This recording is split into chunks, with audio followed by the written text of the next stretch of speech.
మీ business ఏదైనా మీ ఊర్లో promotion చేయాలంటే అది సుమన్ టీవీతోనే సాధ్యం. ఇప్పుడే సంప్రదించండి.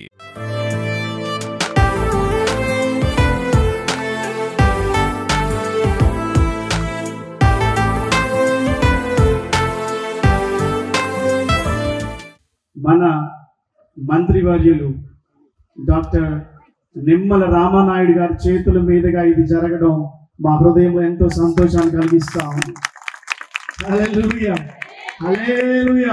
హెల్త్ సహకరించకపోయినా కూడా ఖచ్చితంగా ఈ కార్యక్రమంలో భాగస్వాములు అవ్వాలి, మీ అందరితో కూడా కలిసి విష్ చేసి వెళ్ళాలనేటువంటి ఆలోచనతో ప్రత్యేకంగా మీ దగ్గరికి రావడం జరిగిందని చెప్పి తెలియజేసుకుంటూ, ఉదయం నుంచి రాత్రి వరకు కూడా మంచి తీవ్రమైన ఒత్తిడితో స్ట్రెస్తో మనందరం కూడా పనిచేస్తూ ఉంటాం.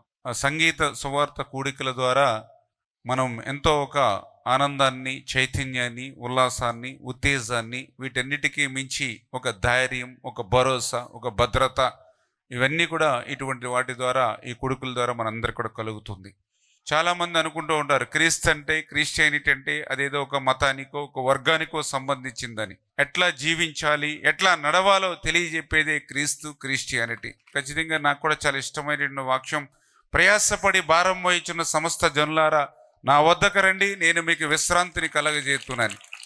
అంటే ఎవరైతే ఇబ్బందుల్లో ఉన్నారో, ఎవరైతే కష్టాల్లో ఉన్నారో, ఎవరైతే సమస్యలో ఉన్నారో అటువంటి వారందరూ కూడా నా దగ్గరికి రండి, మీ బాధలు, మీ కష్టాలన్నీ నేను కూడా మోస్తాను, మీరు విశ్రాంతిని తీసుకోండి అని చెప్పినటువంటి గొప్ప దేవుడు యేసుక్రీస్తు అనేది ఈ వాక్యం ద్వారానే మనందరికీ కూడా అర్థమవుతున్నటువంటి పరిస్థితి. అందుకే నేను కూడా ప్రతి సంవత్సరం కూడా, ఈ రోజనే కాదు, ఎప్పుడో గత 20 సంవత్సరాల నుంచి ప్రతి సంవత్సరం కూడా మా ఇంటి దగ్గర కూడా ఈ యొక్క క్రీస్తు జన్మదిన వేడుకలు కూడా మరి ప్రతి సంవత్సరం నిర్వహిస్తూ ఉంటా.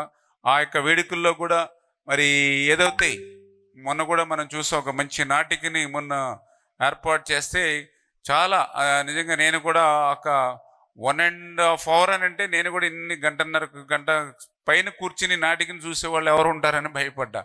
కానీ నిజంగా క్రీస్తు ఎట్లా జన్మించాడు, ఈ భూమి మీదకి ఎట్లా వచ్చారు అనేది ఆ నాటిక ద్వారా మనం చూస్తే నేను కూడా కళ్ళ అర్పకుండా అయ్యేంత వరకు కూడా చూసినటువంటి పరిస్థితి.